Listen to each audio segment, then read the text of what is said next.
एक पुराना लेकिन सदाबहार गाना है, किसी नजर को तेरा इंतजार आज भी है। बिहार की सियासत में नीतीश कुमार के लिए ऐसा ही एक इंतजार आरजेडी यानी लालू यादव की पार्टी के दिल में हमेशा रहता है। अब देखिए ना, नीतीश कुमार बार बार कह रहे हैं कि हम जहां हैं खुश हैं, लेकिन आरजेडी कह रही है कि नीतीश बाबू खुश नहीं है। नीतीश को बीजेपी ने फंसा लिया है। यही नहीं, आरजेडी अब नीतीश कुमार के बेटे को लेकर भी फिक्रमंद हो गई है। लालू के बेटे तेजस्वी नीतीश के बेटे निशांत को ऑफर दे रहे हैं कि वे उनकी पार्टी से आकर चुनाव लड़ें। तो आखिर नीतीश और उनके बेटे के लिए आरजेडी का लार इतना क्यों टपक रहा है? पिता नीतीश से ज्यादा निशांत के लिए विपक्ष के नेता तेजस्वी यादव फिक्रमंद क्यों हो गए हैं? तेजस्वी क्यों चाहते हैं कि निशांत जल्द से जल्द राजनीति में आए? तेजस्वी के इस अपनत्व से बीजेपी के लिए मुश्किलें कैसे बढ़ी हैं और नीतीश की इन सब मामलों पर चुप्पी आखिर क्या कहती है, किस तरफ इशारे कर रही है?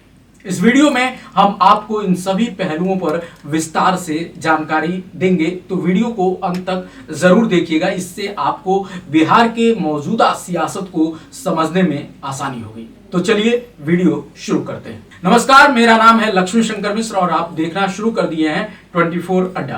कहते हैं सियासत में ना तो कोई किसी का अस्थायी दोस्त होता है, ना ही अस्थायी दुश्मन। सियासत सिर्फ समय का खेल है, जब जैसा समय वैसा खेल। बिहार की सियासत में तो हमेशा ही ये दिलचस्प खेल चलता रहता है। इस दिलचस्प खेल के असली खिलाड़ी तो खुद सीएम नीतीश कुमार ही हैं। कभी वो इस तरफ, कभी वो उस तरफ, और कब किस तरफ जाएंगे किसी को भी पता नहीं होता है। फैसला अचानक हो जाता है और तब सारी चीजें पलट जाती हैं। लेकिन अब शायद नीतीश कुमार पाला बदलने के मूड में नहीं है, लेकिन आरजेडी की नजर को अभी भी नीतीश कुमार का इंतजार है। वैसे भी वर्ष 2005 के बाद 2015 ही एक ऐसा मौका था जब नीतीश कुमार के साथ रहने पर ही महागठबंधन ने सरकार बनाई थी। आरजेडी के नेता भी सत्ता का सुख भोग पाए थे। उसके बाद फिर 2022 में ऐसा मौका आया जब अचानक नीतीश कुमार ने पाला बदल लिया, बीजेपी का साथ छोड़ दिया और आरजेडी के साथ आ गए। और तब एक बार फिर आरजेडी के नेताओं को फिर से सत्ता का सुख भोगने का मौका मिला था। इसका मतलब है कि आरजेडी इस बात को भली भांति जानती है। आरजेडी को मालूम है कि नीतीश जिसके साथ रहेंगे उसकी सरकार बननी तय है।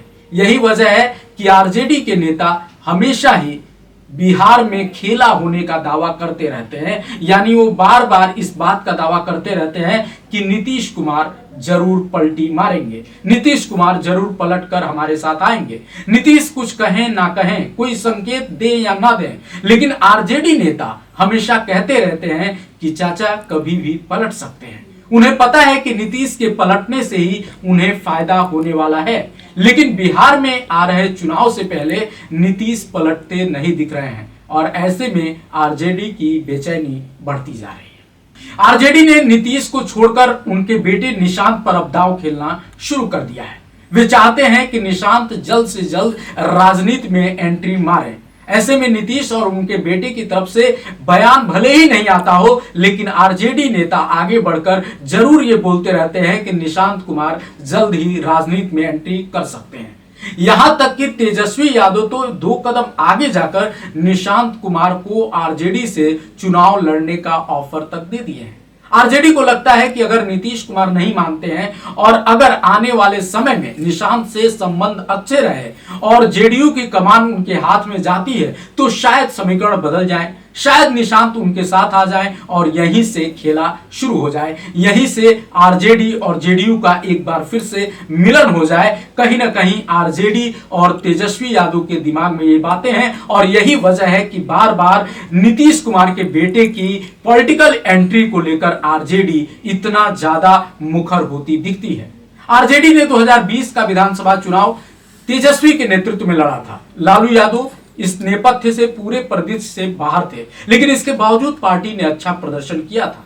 2020 के चुनाव में आरजेडी सबसे बड़ी पार्टी बनकर उभरी थी, लेकिन बीजेपी के साथ होने के कारण नीतीश सरकार बना पाए और एनडीए की सरकार बनी। हालांकि बाद में नीतीश बीजेपी का साथ छोड़कर आरजेडी की तरफ गए और फिर आरजेडी भी सत्ता में आई। आप सबको मालूम है कि कैसे तेजस्वी यादव मुख्यमंत्री बने और आरजेडी के तमाम नेता सत्ता का सुख भोगे। लेकिन 2022 से 2024 के बीच 17 महीने तक नीतीश के साथ सरकार में आरजेडी शामिल रही और उसके बाद फिर से नीतीश ने पाला बदल लिया था और वो बीजेपी की तरफ चले गए थे। अब ये पूरा जो कहानी पूरी है वो नीतीश और बीजेपी की है और अब विधानसभा चुनाव आने वाला है, उससे पहले आरजेडी चाहती है कि कुछ ऐसा हो जाए कि नीतीश कुमार एक बार फिर उनके पाले में आ जाएं, आरजेडी और जेडीयू मिलकर चुनाव लड़े और इससे आरजेडी को मालूम है कि यहीं से फायदा होगा। उन्हें मालूम है कि नीतीश कुमार अगर हमारे साथ आ गए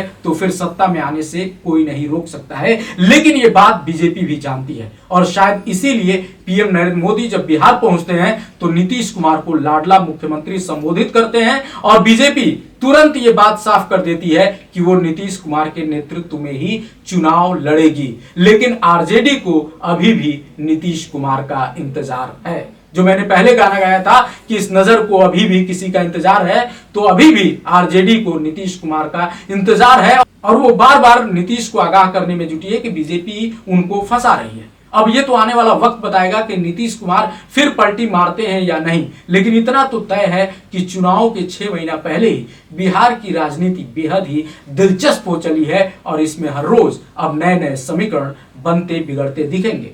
हम आपको लगातार बिहार की सियासत को लेकर अपडेट करते रहेंगे।